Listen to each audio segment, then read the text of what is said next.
Para poder cargar el depósito de agua limpia, que en las campers es de aproximadamente 100 litros, utilizamos el tapón que vemos en la parte trasera izquierda del vehículo. Con las llaves, no la del coche, sino la del equipamiento de autocaravana, abriremos el tapón.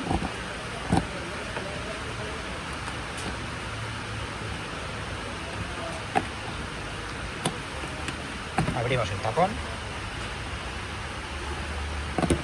y con la manguera que localizaremos en la parte trasera de la camper,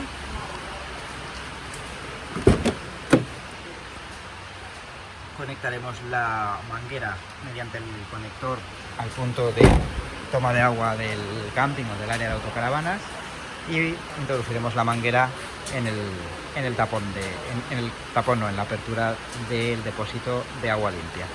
Cuando empiece a rebosar agua por aquí, significa que tenemos el depósito completamente lleno y ya podremos volver a cerrar el tapón para poder continuar la marcha.